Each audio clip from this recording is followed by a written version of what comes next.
Bismillahirrahmanirrahim. Assalamualaikum warahmatullahi wabarakatuh. Innal hamdalillah nahmaduhu wa nasta'inuhu wa nastaghfiruh wa na'udzu billah min syururi anfusina wa min sayyiati a'malina. May yahdihillahu fala mudhillalah wa may yudlil fala hadiyalah. Wa asyhadu an la ilaha illallah wahdahu la syarikalah wa asyhadu anna Muhammadan abduhu wa rasuluh la nabiyya wa la rasula ba'dah. Ayyuhal ikhwah rahimani wa rahimakumullah. Marilah kita selalu memanjatkan puja dan puji syukur kita atas kehadirat Allah Subhanahu wa taala, yang dimana Allah Subhanahu wa ta'ala memberikan kita kesempatan untuk menghadiri majelis-majelis ilmu, untuk kita bisa hadir menghidupkan majelis-majelis ilmu, meramaikan masjid-masjidnya Allah, yang dimana kita mengharapkan ridha Allah Subhanahu wa ta'ala dengan amalan soleh ini,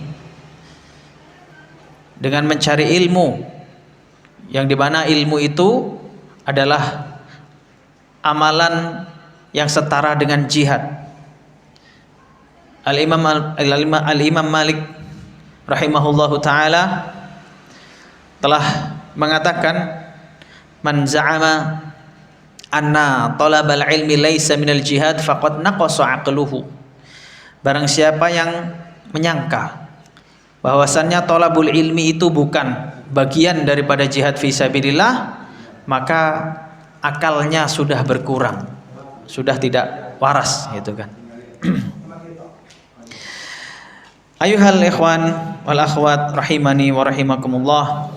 Tak lupa kita panjatkan salawat serta salam kepada baginda Nabi besar Muhammad sallallahu alaihi wa ala alihi wa sahbihi wasallam, yang beliau merupakan suri tauladan yang baik, pemimpin yang hebat, yang setiap tingkah lakunya, gerak-geriknya itu adalah hidayah dari Allah Subhanahu wa taala. Laqad kana lakum fi Rasulillahi uswatun hasanah. Telah ada dalam diri Rasulullah sallallahu alaihi wasallam suri tauladan yang baik. Ayuhal ikhwah rahimani wa rahimakumullah. Kita berkumpul pada sore hari ini, insyaallah kita selalu mengharapkan ridha Allah Subhanahu wa taala. Kita akan mengkaji sebuah kajian yang insyaallah dengan tema tarbiyah aulad, ya, pendidikan anak, pentingnya pendidikan anak. Karena kaum muslimin rahimani wa rahimakumullah, sebagaimana kita tahu, anak itu punya kedudukan yang sangat besar dalam hidup kita. Ya, anak itu punya kedudukan yang sangat besar. Anak itu kalau menjadi anak yang soleh, dia akan menjadi amalan yang tidak akan terputus. Amalan yang tidak akan terputus. Jadi idza mata ibnu Adam in qata'a 'amaluhu illa min ihda thalath. Jadi jika anak Adam itu meninggal, maka amalnya itu akan terputus. Semua amalannya terputus, dia nggak bisa sholat, nggak bisa puasa, nggak bisa sedekah, nggak bisa lain sebagainya. Illa min ihda thalath, kecuali dari salah satu dari tiga berikut ini. Yang pertama adalah ilmun yantafi'u bihi, shadaqatun jariyah, sedekah jariyah, sedekah yang pahalanya terus mengalir. Contoh, membuatkan sumur yang digunakan manfaatnya oleh banyak orang, membuatkan sumur di musola atau di masjid yang airnya digunakan untuk wudhu, itu pahalanya besar. Atau ada pembangunan atau perbaikan rumah-rumah Allah, dia mengeluarkan hartanya untuk itu selama hal yang dia keluarkan digunakan untuk ibadah, amalan-amalan soleh, maka dia akan mendapatkan pahala. Itu yang pertama. Dan yang kedua adalah al-ilmu wa ilmun yuntafa'u bihi, dan ilmu yang bermanfaat. Ilmu yang bermanfaat. Dan tentunya ilmu yang bermanfaat ini adalah ilmu yang harus dicari dulu. Kalau orang nggak punya ilmu, gimana ilmunya mau bermanfaat? Kalau dia nggak datang dalam majelis ilmu, kalau dia nggak belajar, kalau dia nggak mempelajari tata cara mendapatkan ilmu, mempelajari kaidah-kaidah untuk mendapatkan ilmu, dia tidak akan mempunyai ilmu. Dan perjalanan menuntut ilmu itu berat dan lama. Dia harus belajar kaidah-kaidah bahasa Arab, kaidah sorofnya, kaidah nahwunya, usul fikihnya, dan lain sebagainya. Itu adalah hal-hal yang harus dipelajari di awal-awal. Kemudian dia juga harus mempelajari ilmu-ilmu intinya, tauhidnya, fikihnya, dan lain sebagainya. Itu butuh perjalanan. Dan perjalanannya step by step. Ya, satu langkah, satu langkah, satu langkah, seperti itu. Kemudian yang ketiga, awaladin soleh yad'u lahu, atau anak soleh yang mendoakannya. Jadi anak soleh yang mendoakannya. Nah, ini adalah yang kita bahas pada hari ini insyaallah. Jadi kita mengharapkan dengan kita mempelajari tentang hal ini, kita mengharapkan mendapatkan keturunan yang soleh dan solihah, yang dimana mereka akan menjadi qurratul ain, ya, penghias mata kita. Jadi kalau kita melihatnya kita senang, dan mereka akan mendoakan kita ketika kita mati. Yang mereka beramal amalan yang soleh, mendoakan kita sehingga kita mendapatkan ampunan dari Allah Subhanahu wa taala dan mendapatkan pahala yang tidak terputus.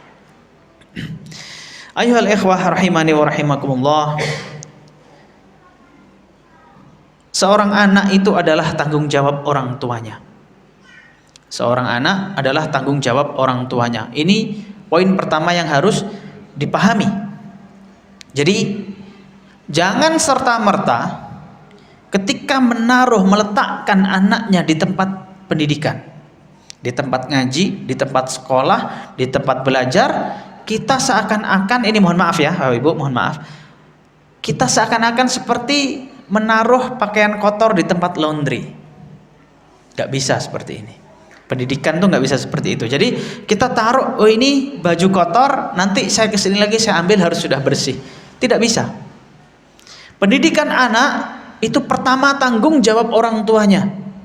Kullukum ra'in wa kullukum mas'ulun an ra'iyatihi warrajulu mas'ulun an ahlihi. Seorang laki-laki itu adalah orang yang bertanggung jawab pada keluarganya, akan ditanya pertanggungjawabannya terhadap keluarga kita. Itu.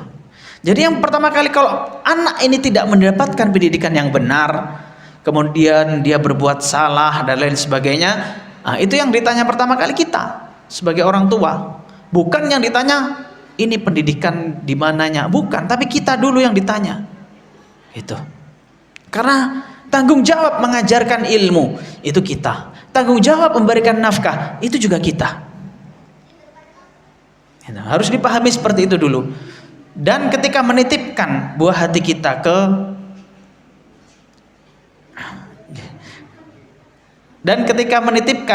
kita ke tempat pendidikan, itu tentunya kita nggak bisa asal lepas saja, butuh kerjasama di antara orang tuanya, pihak wali santrinya, juga dengan guru-gurunya, juga dengan anaknya itu sendiri. Jadi 3 hal. Jadi nggak bisa serta-merta langsung saya taruh anak saya, nggak bisa, saya maunya anak saya keluar jadi alim. Tidak bisa seperti itu. Butuh doa Bapak Ibu sekalian ketika meletakkan anak di pesantren, ketika menetapkan anak di sekolah-sekolah Islam, itu butuh doa kita, butuh dukungan kita, gitu. Selain doa, finansial juga kita siapkan, bukunya buat belajar kita belikan, tentunya dari nafkah yang halal. Harus jaga-jaga, nggak boleh dari hal-hal yang haram kita berikan ke anak kita, nanti akan menjadi gangguan ketika belajarnya, akan sulit menghafal, contoh, akan sulit mendapatkan ilmu. Kenapa? Karena kita memberikan makanan-makanan yang tidak halal kepada anak kita. Itu Salah satu bentuk kita sebagai orang tua, tanggung jawab kita. Bahkan pertanggungjawaban ini semuanya pasti akan bertanggung jawab. Bahkan seorang pembantu, ini jangankan kita ya sebagai ayah, kepala rumah tangga kan, kepala kakaknya kita. Jangan kita yang ada sebagai kepala rumah tangga. Bahkan seorang pembantu itu juga akan ditanya pertanggungjawabannya. Wal khadimu mas'ulun an mali sayyidihi. Ditanya tentang harta tuannya. Dia kerja sama tuannya.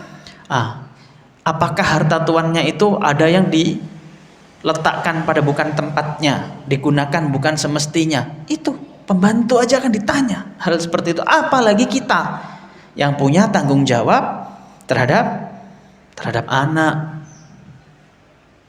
Pernah dikisahkan ketika zamannya sahabat Umar radhiyallahu anhu, zaman dia menjadi khalifah Amirul Mukminin, ada seorang bapak-bapak tua datang ke Amirul Mukminin mengadu, berkeluh kesah. Kenapa? Karena anaknya nggak mau berbakti kepada dia. Anaknya nggak mau berbakti. Jadi dia udah tua, yang dimana masa tua itu butuh nafkah dari anaknya. Pertama, kemudian dia juga butuh pendampingan anaknya, gitu. Itu orang tua pasti semuanya kan kayak gitu. Kita juga mengharapkan seperti itu. Nah, dia ini nggak mendapatkan itu dari anak laki-lakinya, sehingga dia mengadu kepada Amirul Mukminin Umar Ibnul Khattab radhiyallahu anhu. Wahai Amirul Mukminin, saya punya anak laki-laki yang tidak mau berbakti kepada saya. Dia tidak mau merawat saya yang sudah tua, yang saya sudah tidak bisa bekerja. Gimana ini Amirul Mukminin? Masa anak seperti ini akan engkau biarkan? Ibaratnya bahasanya seperti itu. Kemudian Umar bin Khattab radhiyallahu anhu sebagai seorang khalifah yang tidak berlepas diri dari rakyatnya. Sebagaimana kita tahu kisah-kisahnya Umar, setiap malam dia datang, dia keliling ke rumah-rumah, dilihat rakyatnya secara langsung. Ya, kayak mana sih keadaan rakyatku? Karena dia takut pertanggungjawaban dia nanti akan ditanyakan. Sampai malam itu dia menemukan ibu-ibu yang nangis, ibu-ibu yang anak-anaknya nangis. Kenapa? Karena anaknya kelaparan, nggak bisa tidur. Oh bentar, belum matang masakannya. Setelah dilihat masakannya itu apa? Air sama batu. Karena nggak ada dimasak, biar anaknya tenang, biar mau tidur di selimur lah kalau orang Jawa bilangnya itu. Biar nggak kepikiran hal itu, keluwen anaknya. Umar ngeliat hal itu nggak diam. Didekati kenapa? Kata dia, nggak tahu ini Amirul Mukminin ini nggak tahu keadaan rakyatnya. Padahal yang nanya itu Umar Ibnul Khattab. Apakah dia yang langsung marah? Oh, kamu mencela pemimpin ya? Enggak. Dia diem, pulang, diangkat Pak gandum itu, tepung gandum itu. Bahkan ada pegawainya dia, anak buahnya dia ngeliat, Amirul Mukminin jangan antum yang ngangkat, biar saya. Enggak, ini tanggung jawabku, aku yang akan ditanya oleh Allah Subhanahu Wa Taala. Diangkat sendiri, dikasihkan, dimasakkan, disuapin anaknya satu-satu sampai kenyang, tertidur. Itu Amirul Mukminin. Ketika dia melihat kedzaliman, kesalahan, dia nggak akan tinggal diam. Itu sifatnya Umar, maka julukannya Al-Faruq, pembeda antara kebaikan dan kebenaran. Gitu. Yang ada fitnah langsung selesai, Umar itu cepat selesaikan. Ketika dia dengar bacaan Al-Quran yang berbeda dengan yang dia dengarkan dari Nabi Sallallahu Alaihi Wasallam, apa yang dilakukan Umar? Diseret. Ini baca Al-Quran pakai aturannya siapa? Digeret orang itu saking marah ke Rasulullah. Rasulullah, orang ini baca Al-Quran nggak sesuai yang kamu ajarkan. Nah, ini diapakan ini enaknya? Udah siap-siap narik pedang Umar itu, ya kan? Nah, terus kata Rasulullah, dikatakan Al-Qur'anu yunzalu ala sab'ati ahruf. Ada 7 bacaan kata Rasulullah. Dia benar bacaannya. Nah, kayak gitu. Oh, Umar baru tahu. Nah, kayak gitu ya. Apalagi kalau kita zaman-zaman sekarang ada Umar, kita melakukan sebuah amalan yang berbeda dengan Rasulullah, kira-kira ditarik nggak kita? Hah? Geret sih gile. Ini sopo sing ngajari kowe? Nah, kayak gitu kan? Itu. Ya. Nah, Umar melihat ada orang yang berkeluh kesah kepadanya sebagai seorang Amirul Mukminin, dia langsung panggil anaknya, bawa ke sini, mau saya cambuk, kata Umar. mau dihukum, ditakzir. Nah, singkat cerita didatangkan anaknya bapak tua ini. Nah, didatangkan. Nah, ketika didatangkan, dia mau ngomong dulu. Amirul Mukminin, boleh nggak saya sebelum dihukum saya ngomong dulu? Mau ngomong dulu? Iya, boleh nggak? Boleh. Ngomonglah, ngomong. Dia bertanya, Amirul Mukminin, apa kewajiban seorang ayah kepada anaknya? Saya mau bertanya ini, apa kewajiban ayah kepada anaknya, Amirul Mukminin? Kata Umar, kewajiban ayah kepada anaknya satu, memilihkan ibu yang baik. Jadi dia menikah dengan perempuan yang baik, mengharapkan anak-anak yang soleh. Ini kata Umar bin Khattab. Ya karena kalau perempuan yang nggak baik, gimana anak kita akan baik? Kan al-ummu madrasatun idza a'dadtaha a'tadda sya'ban tibal a'raqi. Ibu itu adalah madrasah bagi anak-anaknya. Ketika nanti engkau mempersiapkan madrasah ini, memperbaiki sekolah ini, adata sya'ban tibal a'raqi, engkau telah mempersiapkan generasi yang harum namanya. Pilih istri yang baik. Itu. Pilih dulu ibu yang baik sebelum kamu nikah melahirkan keturunan. Pilih ibu yang baik, itu satu.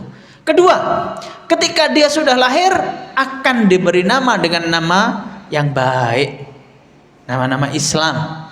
Nah, diberikan nama yang baik. Bahkan kalau ada nama-nama yang buruk, itu suruh merubah sunnahnya oleh Rasulullah Sallallahu Alaihi Wasallam, dirubah.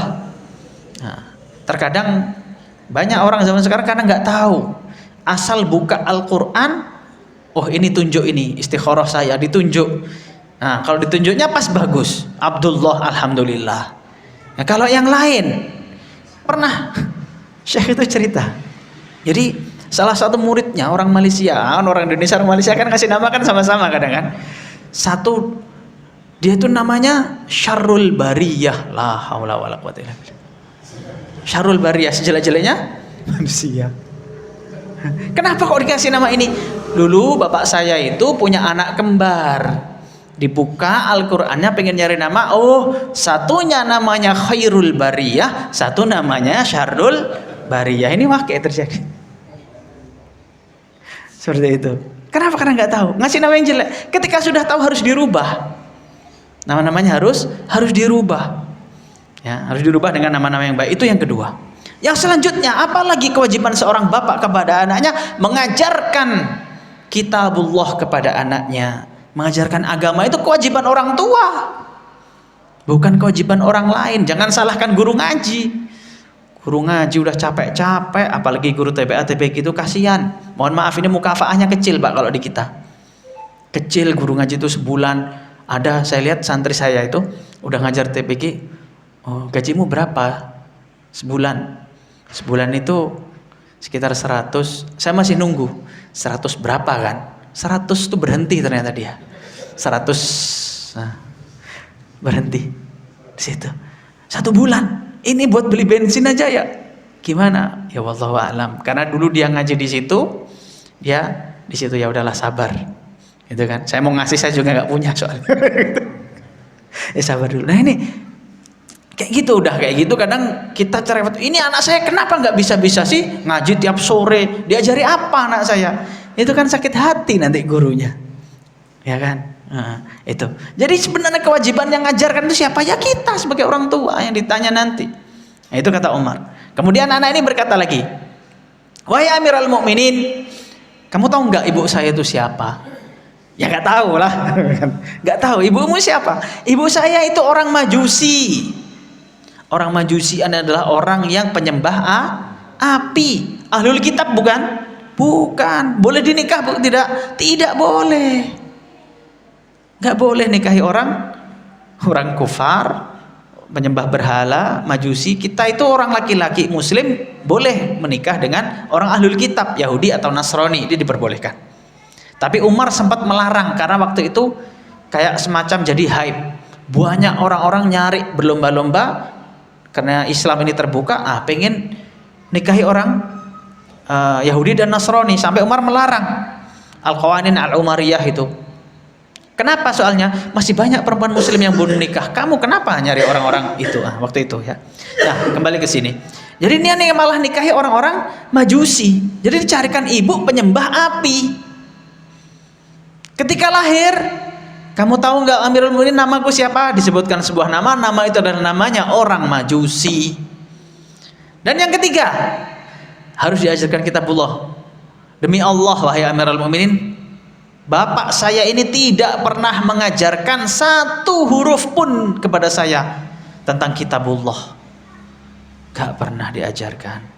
La haula wala quwata illa billah. Sehingga Umar gak jadi nyambuk, gak jadi dihukum orang ini, anak yang durhaka tadi, tapi langsung menghadap ke bapak tua tadi dan berkata, laqad aqaqta qabla an tu'aqqa. Engkau sudah durhaka kepada anakmu sebelum engkau didurhakai oleh dia. Ini bentuk durhakanya seorang bapak ini kepada anaknya, karena nggak memberikan hak-haknya anak, tidak menunaikan kewajibannya dia. Nah, maka dari itu ini juga berlaku kepada kita, ayuhal mukminun. Berlaku kepada kita. Di mana pada zaman ini salah satu bentuknya kita ketika memberikan pendidikan kepada anak kita. Kalau zaman sekarang kan mungkin kita sibuk kerja, ya kan? Ada yang jualan, ada yang lain sebagainya, sehingga kita tidak bisa memberikan pendidikan langsung kepada anak kita, yang merupakan harusnya itu kewajiban kita. Maka ketika kita memilihkan tempat buat anak kita belajar, kita memilihkan tempat-tempat yang benar. Harus diajarkan di tempat-tempat pembelajaran Al-Quran, terlebih lagi di tempat-tempat ahlus sunnah wal jamaah gitu. Karena ahlus sunnah wal jamaah itu adalah nikmat ya. Jadi kalau kita ngitung nikmat, ada nikmat Islam, alhamdulillah orang dari kecil udah Islam, terbiasa dengan kehidupan Islam, mengucapkan syahadat, karena dengan Islam nanti akan kekal di dalam surga. Kalaupun dia sempat mampir ke neraka, akan diangkat gara-gara sebab Islam, keimanan dalam diri kita. Nikmat Islam, nikmat iman. Nah, termasuk nikmat selanjutnya itu apa? Nikmat diberikan kesempatan untuk belajar agama. Itu nikmat luar biasa. Nikmat luar biasa yang mungkin sebagian orang, bahkan sebagian besar kaum muslimin nggak bisa menempuh kayak gitu, nggak mendapatkan hal itu. Dan terlebih lagi kita bisa belajar di tempat-tempatnya ahlus sunnah, sehingga langsung gitu loh. Kenapa sih kok harus ahlus sunnah? Karena gini, dulu ketika Islam awal-awal muncul itu dengan syahadat asyhadu alla ilaha illallah wa asyhadu anna muhammadar rasulullah, itu udah muslim, udah beda orang Islam dengan orang kafir. Ini udah punya ciri khas tersendiri.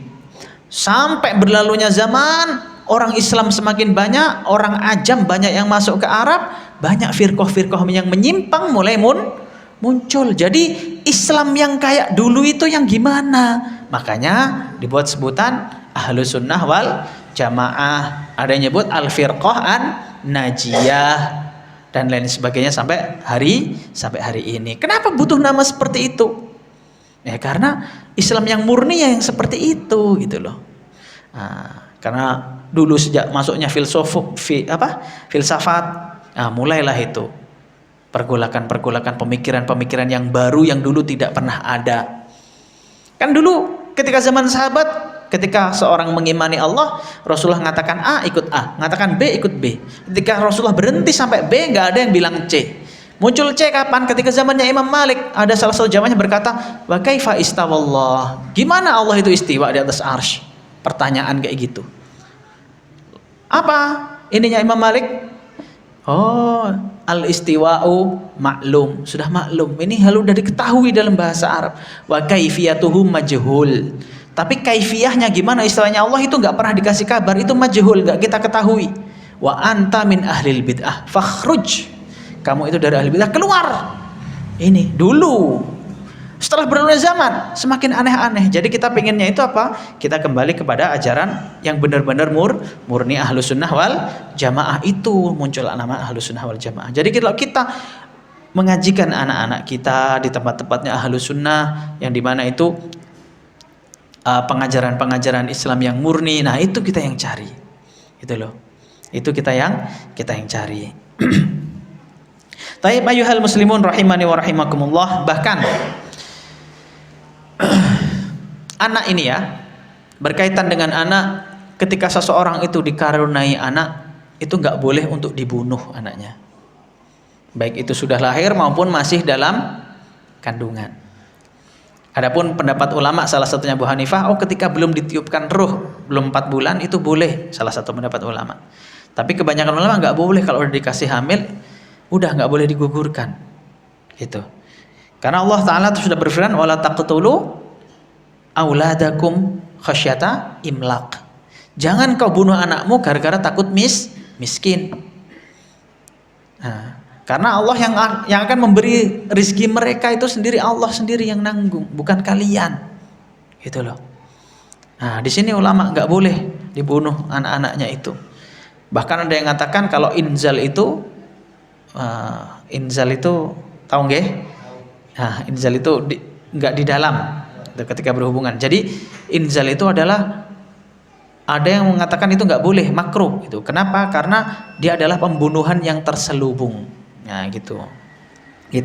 Tapi sebagian ulama yang lain tetap membolehkan, tapi bolehnya itu makruh karena ada larangan yang seperti itu. Terus perkataan Ibnu Mas'ud tentang inzal itu kan, nahnu na'zil wal Qur'anu yanzil. Kita itu inzal sedangkan Al-Qur'an turun. Nah, dari situ ulama menyimpulkan makruhnya hukum inzal. Ala kulli hal, ketika sudah jadi anak itu nggak boleh dibunuh, nggak boleh dibunuh, gitu. Apalagi zaman dulu kan, zaman dulu ketika para sahabat, sebagian sahabat itu sempat nangis.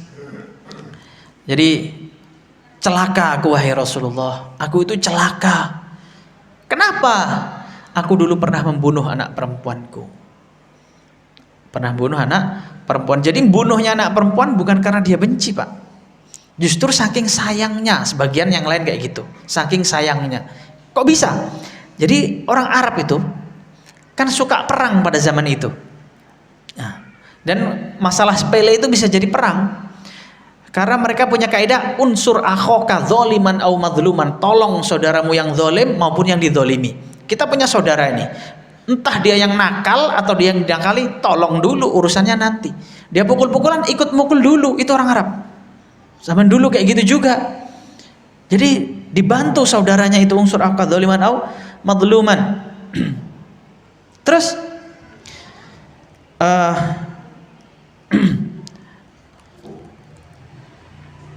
astagfirullah. Nah, saya mana tadi? Ya. Unsur akhoka dzaliman au madluman. Orang Arab tuh kayak gitu, nolong saudaranya maupun dizalimi. Nah, ketika ada yang buruk, nah, kabilah ini buruk semua. Biasanya kayak gitu. Ketika ada yang baik semua.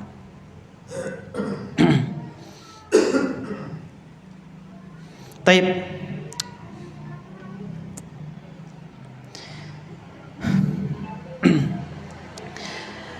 Terus tak boleh kita membunuh anak. Waktu itu suka berperang mereka. Jadi kalau kalah perang, itu anak-anak perempuan, yang perempuan-perempuan itu jadikan budak.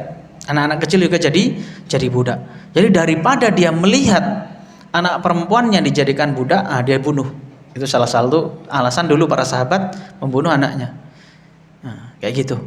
Dan itu dia datang ke Rasulullah menangis, Rasulullah aku celaka. Kenapa? Aku pernah membunuh anak perempuanku, dilempar ke sumur anaknya. Jadi pada hari itu dandanin paling cantik anakku. Karena mau perang dia, Pak. Takut dia kalau kalah aku mati, anakku dijadikan budak, nggak mau dia. Nah, dandanin paling cantik di hari itu, kemudian diajak jalan-jalan, disenengin sampai pinggir sumur, didorong, dijatuhkan.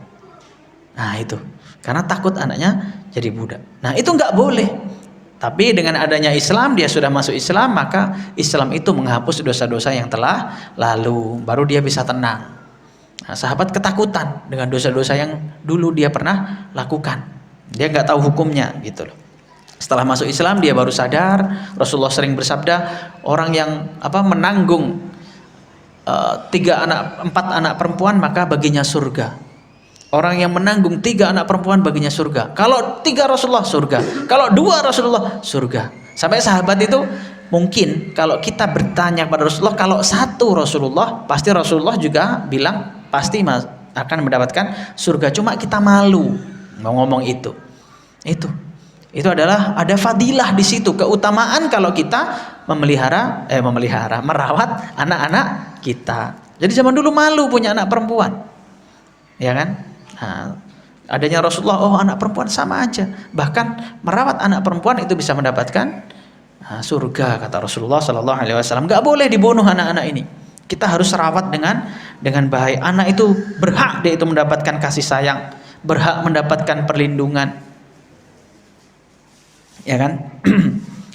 Dan berhak juga mendapatkan pendidikan yang layak. Justru ini adalah min aujabil wajibat, dari kewajiban yang paling wajib, pendidikan dulu.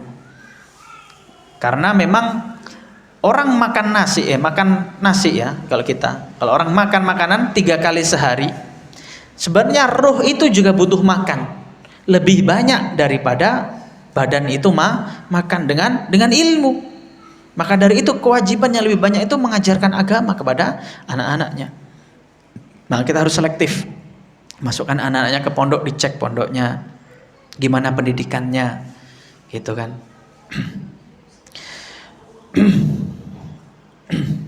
Taib. Ada sebuah hadis dari Rasulullah sallallahu alaihi wasallam dari Abi Umamah Al-Bahili radhiyallahu anhu. Rasulullah sallallahu alaihi wasallam telah bersabda, "Idza da'a ar-rajulu li waladihi hasanan." Ketika seseorang laki-laki berdoa kebaikan untuk anaknya, fastajaba lahu, kemudian sudah dijawab doa-doanya oleh Allah.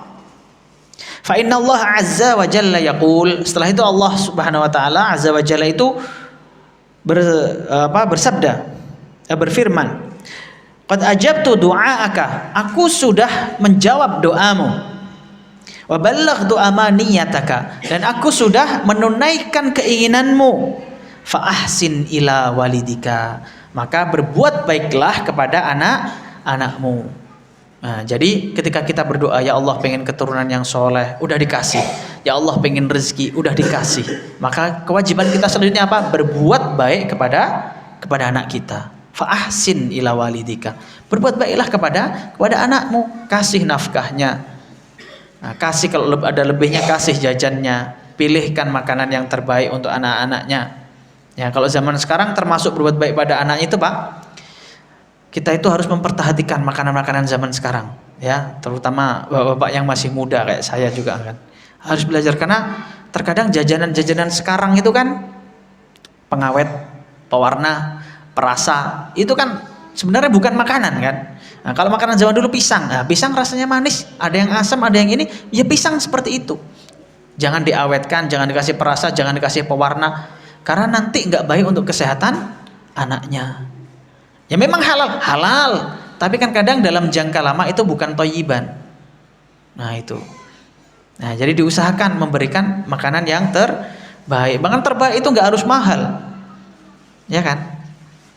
Daripada keripik singkong yang bungkusan itu, yang kaset micinnya banyak, ininya ini bahayakan untuk kesehatannya, kasih aja singkong rebus. Nah kan lebih murah kan? Lebih murah. Singkong sekilo berapa, Pak? Di kampung gratis, minta tetangga dikasih, kan gratis. Kalau beli di pasar 3.000, 2.000, 5.000 paling mahal harganya. Kalau snack-snack kayak gitu, nah, itu termasuk kita harus fa'ahsin ila waladika. Kalau kita mampu memberikan yang terbaik, berikan. Apalagi ketika anaknya mondok, Pak, ketika anaknya belajar, minta, kasih aja. Oh nanti gimana? Insya Allah la'allaka turzaqu bihi, kata Rasulullah SAW. Jadi ada dulu sahabat yang dia itu gantian, saudara ini. Sehari dia itu belajar, sehari kerja. Sampai mereka itu memutuskan, udah yang belajar kamu aja, yang kerja ini aja, nanti ditanggung yang kerja saudaranya. Sampai yang kerja itu agak-agak mengeluh ke Rasulullah. Rasulullah gimana ya? Saya nggak bisa hadir loh. Malah saudara-saudara saya hadir, saya harus kerja terus, ini gimana Rasulullah? Kata Rasulullah, apa? La'allaka turzaqu bihi. Mungkin semoga dengan hal itu engkau diberi rezeki dengan sebab itu, gitu loh. Nah kalau ini selama itu baik, nggak apa-apa dikasih biar dia seneng di pesantren, gitu loh. Tayyib. Kemudian ayuhal ikhwah rahimani wa rahimakumullah, ada beberapa tujuan pokok daripada pendidikannya Nabi Shallallahu Alaihi Wasallam. Sebagai pembukaan tadi kan kita bilang bahwasannya Rasulullah Shallallahu Alaihi Wasallam adalah uswatun hasanah. Akhlaknya adalah akhlak yang terbaik, sholatnya adalah sholat yang terbaik, puasanya adalah puasa yang terbaik, semuanya yang terbaik. Bahkan pendidikannya beliau adalah pendidikan yang terbaik. Terbuktinya para sahabat seperti itu, ya kan? Itu sudah terbukti. Nah,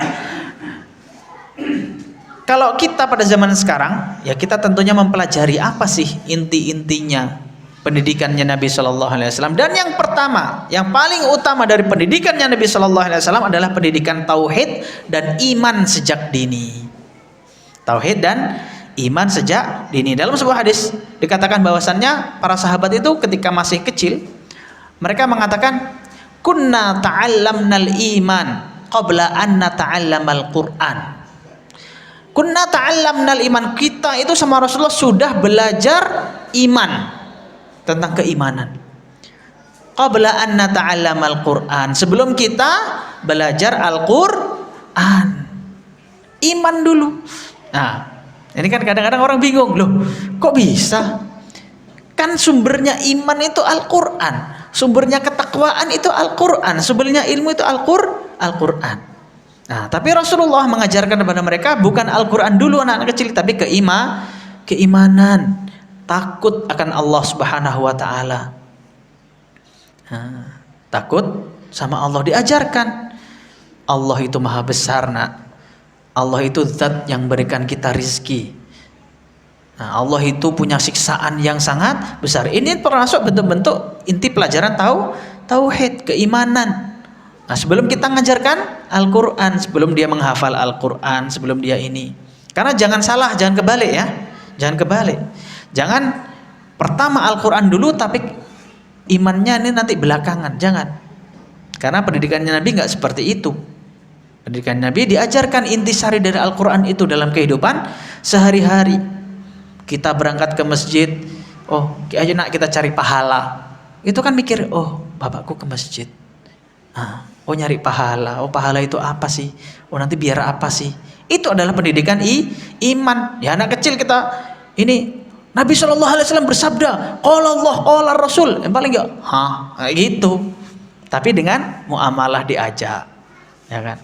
Diajak, oh bapakku ngelihat kita memberikan contoh, itu termasuk pendidikan, pembelajaran, gitu loh.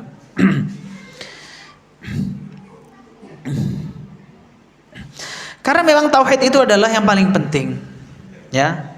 Laqad uhiya ilaika wa ilal ladzina min qablika la in asyrakta la yahbatanna amaluka. Nah, ini. Jadi ini Rasulullah sallallahu alaihi wasallam dalam Al-Qur'an dalam sebuah ayat, laqad uhiya ilaika, sudah diberikan wahyu, berikan kabar kepadamu wahai Muhammad, wa ilal ladzina min qablika, dan juga pada orang-orang sebelummu. Maksudnya siapa? Para nabi-nabi terdahulu. La in asyrakta la yahbatanna amaluka.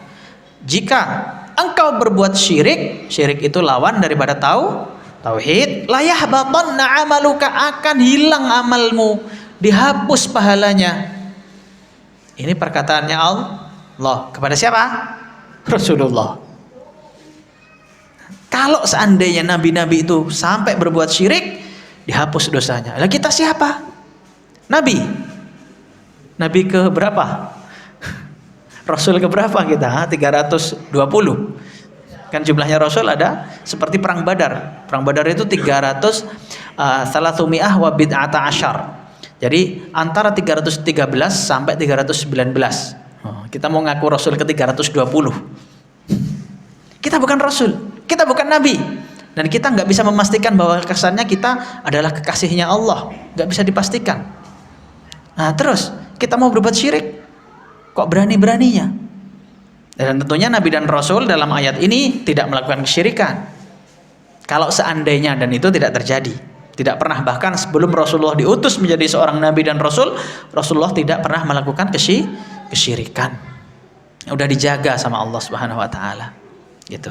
Bahkan ketika Rasul ingin maksiat, sesekali pernah sebelum diangkat jadi Rasul, pemuda pada zamannya itu umumnya minum khamar, perempuan. Waktu itu ada pesta. Jadi Rasulullah tuh satu hari pernah ngelihat ada pesta, oh ya, kok orang-orang kayak gitu ya. Ketika Rasulullah pengenlah aku sekali kayak gitu, dia terjatuh Rasulullah, Pak. Terjatuh, jubahnya tersingkap. Terus dia nggak ada orang, tapi dia merasa malu, ya Allah. Terus Rasulullah gimana? Saya tidak akan melakukan hal itulah. Berarti dia langsung merasa, oh ini teguran dari Allah. Nah, bukan kok kalau kita alah pantang mundur, enggak. Tapi langsung merasa ini loh tanda-tanda dari Allah. Nggak boleh kayak gitu. Dijaga Rasulullah Sallallahu Alaihi Wasallam. Nah, ini termasuk juga kita kadang kalau ada musibah yang menimpa kita, Pak, Bu, ada musibah yang menimpa kita, kita jangan langsung menyalahkan, oh salah si fulan, salah si ini, salah si itu. Tidak. Tapi lihat, apakah itu ada kesalahan saya di situ? Ya, apakah ada kesalahan saya? Dosa saya itu apa sih kok sampai diberikan seperti ini sama Allah? Al-Imam Al-Ghazali juga seperti itu. Muhammad ibnu Muhammad Al-Ghazali, ya, Hujjatul Islam. Dia itu dulu belajar di daerah Jurjan, bertahun-tahun belajar. Ditulis semuanya di bukunya. Faidah-faidah, taklikat dari gurunya itu ditulis. Nah, talabul ilmi biasa. Ya gitu dikumpulkan. Karena talabul ilmi kalau punya catatan itu kan, oh, alhamdulillah ini ilmu. Kan seneng. Nah, banyak catatannya. Suatu hari ketika pulang dari talabul ilmi, dirampok. Jadi dirampok rombongan dia itu, dirampok rombongan perjalanannya. Diambil semuanya, nggak tersisa. Nah, karena sebagai talabul ilmi yang rajin memuliakan ilmu, tulisannya tadi dia sangat-sangat mengharapkannya, karena dari kecil nyari ilmu itu, ilmunya dapat, ditulis tadi itu. Nah, dia ngikuti perampoknya, Pak. Diikuti perampoknya. Kamu itu mau mati, kata perampoknya. Pulang sana. Saya pengennya kembalikanlah barang saya. Kitab aja kembalikan. Buku-buku saya, ilmu saya, taklik saya di itu, lainnya ambillah, terserah. Duit saya ambil, pakaian saya ambil, harta saya ambil semuanya. Kembalikan kitab tadi. Nah, kata perampoknya apa? Oh, ketawa dia, Pak. Kayak gitu ya. Sekarang ketika tak ambil kitabmu, hilang ilmumu. Tak ambil kitabmu, hilang ilmumu. Tapi kemudian setelah itu dibalikkan. Masih punya hati lah perampoknya itu. Karena Imam Ghazali menjelaskan, saya dulu belajar, saya itu ini nulis, tujuan saya itu cuma itu. Yang lainnya ambil, yang itu balikkan. Itu juga nggak bisa kamu jual kok. Akhirnya dibalikkan lewat ngirim orang, udah balik dulu nanti dikirim kitabnya datang.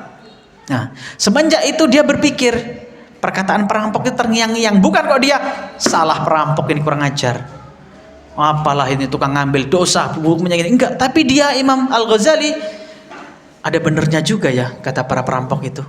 Kalau kitabku diambil, ilmuku kemana? Aku nggak bisa belajar lagi, hilang ilmu catatanku.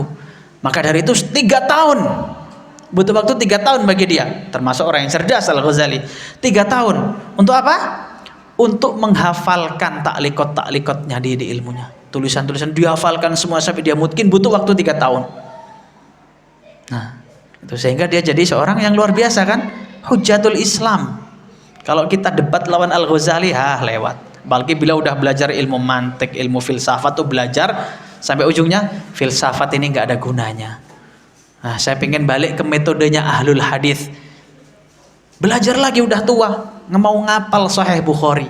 Dan sama Allah diberikan kematian yang indah, dia memeluk kitab Sahih Bukhari ketika dia meninggal sedang menghafalkannya. Itu Al-Ghazali. Orang-orang soleh mengambil ibrah dari kejadian yang menimpa dia. Termasuk nanti, Pak, bahkan disebutkan para ulama itu apa? Pasangan kita itu marah sama kita, kira-kira itu saya dosa apa sampai segitunya? Nah, ya kan? Nah, kalau kita sumpek kan, ini mohon maaf nih, kadang bapak kan lagi sama ibunya, oh berantem lah apa, ada aja. Kalau ketemu itu pasti ada aja, jengkelinnya itu ada. Tapi kalau jauh kangen, itu manusiawi. Nah, ada itu sifatnya. Jadi ketika kayak gitu itu para ulama, saya salah apa? Saya dosa apa? Sampai istri saya seperti ini, kayak gitu. Karena dia selalu ihtisab. Nah, ihtisab seperti itu. Taib. Pendidikan tauhid dan iman sejak dini itu yang pertama daripada tarbiyahnya Nabi Shallallahu Alaihi Wasallam kepada para anak-anak di Madinah, anaknya beliau juga anaknya para sahabat semuanya kayak gitu. Dan juga kasih sayang tentunya ya, Karena Nabi Shallallahu Alaihi Wasallam itu menyayangi anak-anak, dicium, ketemu anak kecil itu dicium, anak kecil ya, jangan yang udah besar, anak kecil dicium, disayang gitu kan. Kalau kita mungkin dikasih sangu, ya, kayak gitu, itu bentuk sayangnya. Kalau nggak ada sangu ya disenangkan, ditanya, seneng biasanya anak kecil seperti itu. Rasulullah seperti itu muamalahnya kepada anak kecil. Nah, ada salah satu orang Arab, orang Badui itu bilang, aku tuh nggak pernah nyium anak-anakku, aku punya anak 10, nggak pernah tak cium. Kenapa? Dia itu pengen menunjukkan sifat gagah, perkasa, ganas, gitu kan, anti cengeng-cengeng klub katanya. Nah, tapi kata Rasulullah, langsung apa Rasulullah bersabda, man la yarham la yurham. Barang siapa yang tidak menyayangi, maka dia tidak akan disayangi oleh Allah Subhanahu wa taala. Cium anak-anak itu, disayangi dan dididik. Jadi nanti tujuan pendidikannya itu adalah untuk perwujudan daripada kasih sayang kita. Ketika nanti umur 10 nggak mau sholat, disuruh dipukul. Nah, pukulannya pukul pendidikan berupa kasih sayang, bukan pukul kok ngambil linggis, mati anak ini, nggak boleh. Nah, pukulan bentuk kasih sayang, pukulan yang nggak menyakitkan, ya pukulan menyakitkan tapi nggak yang sampai parah seperti itu, ya. Parah seperti itu, nggak sampai seperti itu, karena memang tujuannya apa? Kasih sayang dan juga pendidikan. Justru kalau kita nggak pernah apalagi kita nggak pernah memarahinya, itu juga nggak bagus juga buat anak-anak, karena dia nanti nganggapnya semuanya itu boleh. Kemudian selanjutnya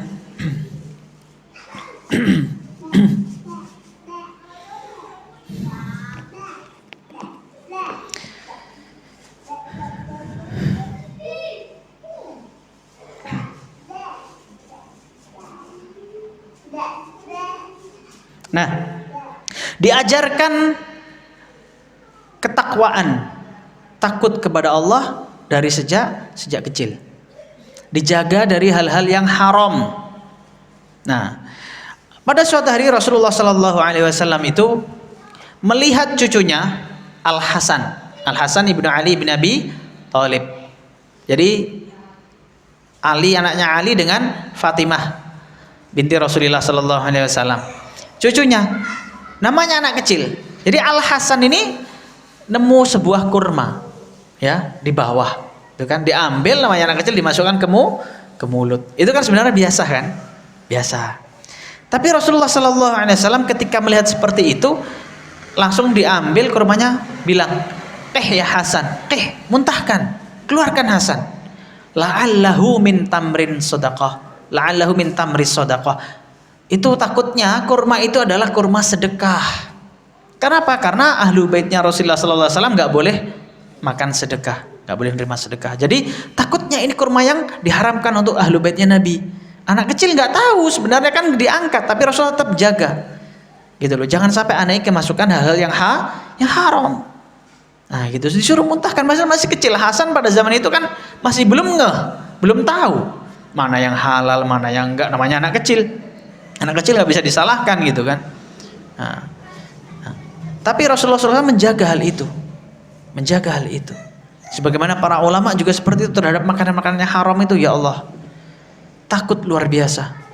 Apalagi jangan sampai anak kita yang di pesantren sedang menuntut ilmu di sekolah-sekolah Islam makan hal-hal yang haram. Jauhi, benar-benar jauhi, gitu loh.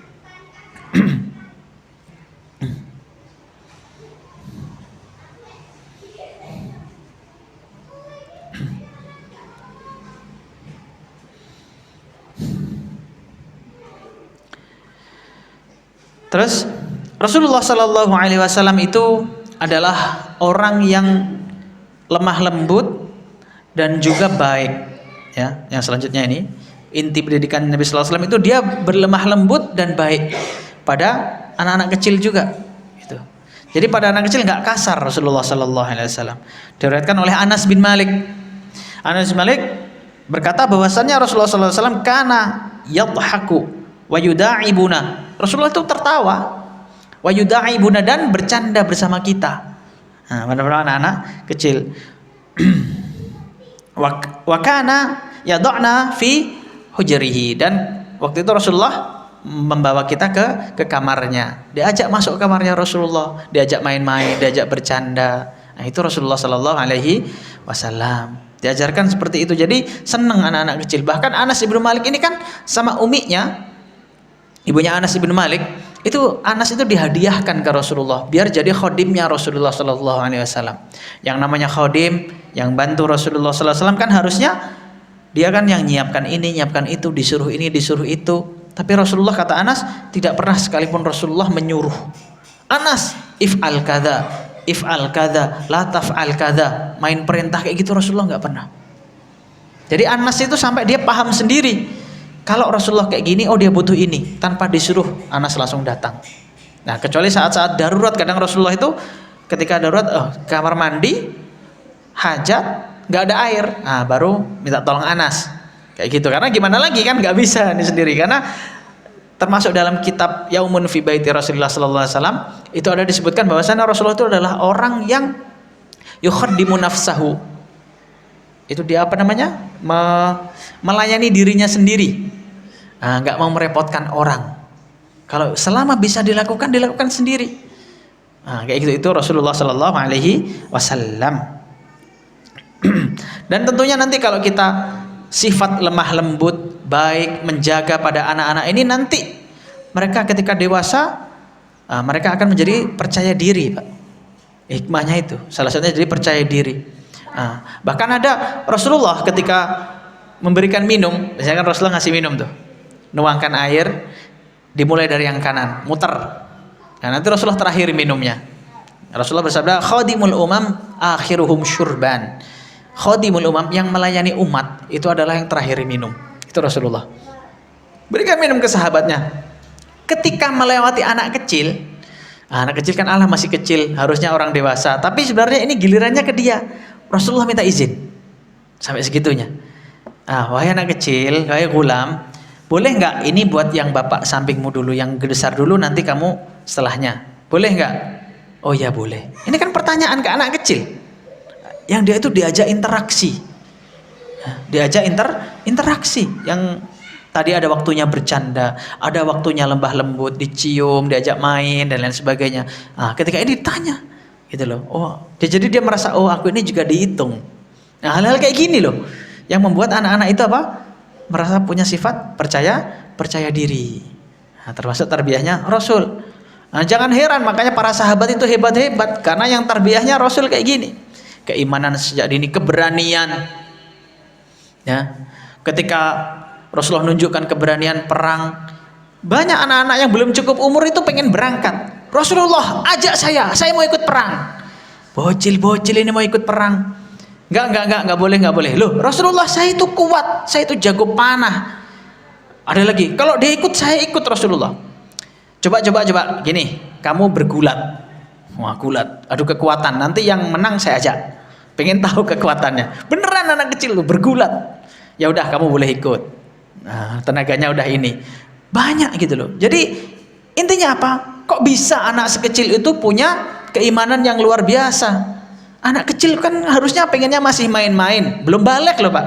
Belum balik. Ibarat kalau orang Jawa, urung sunat ya gitu.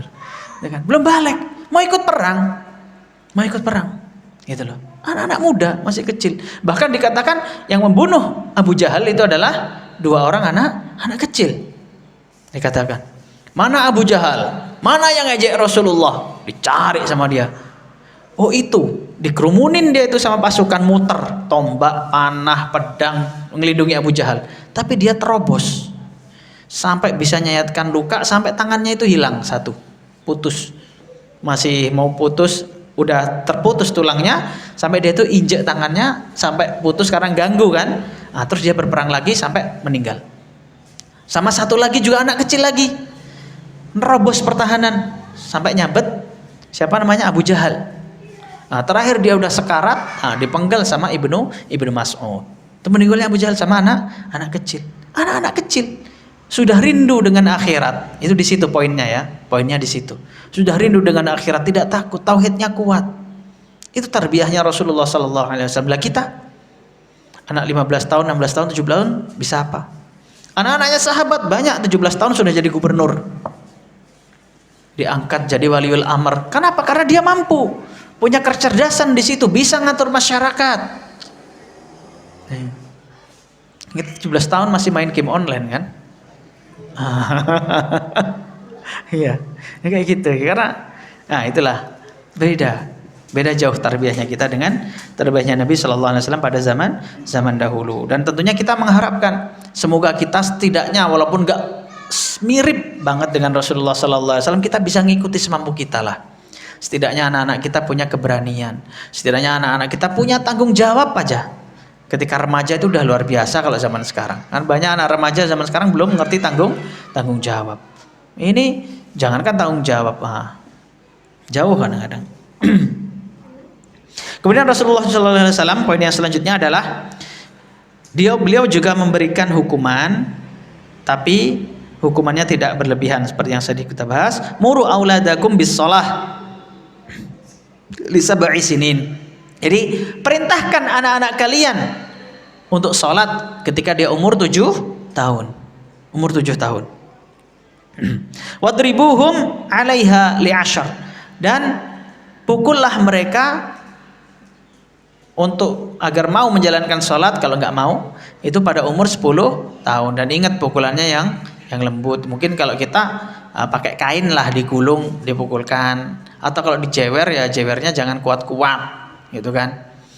Dicubit. Kenapa? Ya itu diperintahkan tarbiyah. Bukan berarti nggak boleh dipukul sama sekali, enggak. Ya, tapi juga pukulnya jangan sampai wah ini pukulannya kayak Mike Tyson, pukul pental sampai ke tembok, yang enggak, itu penyiksaan jatuhnya. Enggak boleh gitu. Nah, gitu. Taib. Dan juga ayuhal ikhwan wal akhwat rahimani wa rahimakumullah. Saya tutup pertemuan kita pada hari ini dengan sabda Nabi sallallahu alaihi wasallam bahwasannya man kana lahu thalathu banatin aw thalathu akhwatin aw bintani aw ukhtani fa ahsana suhbatuhunna wattaqallaha fihinna falahul jannah. Jadi barang siapa, kata Rasulullah sallallahu alaihi wasallam, yang punya 3 anak perempuan atau 3 saudari perempuan atau 2 anak perempuan atau 2 saudara perempuan, karena saudara perempuan itu tanggung jawabnya saudara laki-laki. Kemudian fa ahsana suhbatuhunna, kemudian dia berbuat baik, bermuamalah dengan baik pada kehidupannya. Wattaqallahu fihinna, kemudian dia bertakwa pada Allah terhadap mereka. Kemudian falahul jannah, maka baginya surga. Dari sini kita tahu Pak, bahwasannya kalau upah atau balasan daripada orang yang merawat anaknya, merawat saudara perempuannya, mendidiknya dengan baik, maka dia akan mendapatkan surga. Dan tentulah itu yang kita harapkan. Enggak cuma perempuan, laki-laki juga, apalagi anak laki-laki. Kita ngajari dia biar dia bisa kerja, ngasih nafkah. Nanti kalau kita nggak ada, dia udah bisa nanggung ibunya, nanggung saudaranya. Kayak gitu kalau laki-laki diajarkan. Nah, mental seperti itu. Dan semoga kita dipermudah oleh Allah Subhanahu wa taala dalam mendidik anak-anak kita. Semoga kita juga bisa memberikan contoh yang baik untuk anak-anak kita, karena pendidikan yang terbaik itu dengan contoh, bukan hanya dengan omongan. Dan semoga Allah Subhanahu wa taala mempermudah urusan-urusan kita yang berkaitan dengan anak-anak kita. Semoga kajian ini bermanfaat untuk diri saya secara pribadi dan untuk jamaah sekalian. Saya akhiri sampai sini. Subhanakallahumma wa bihamdika asyhadu an la ilaha illa anta astaghfiruka wa atubu ilaik. Assalamualaikum warahmatullahi wabarakatuh.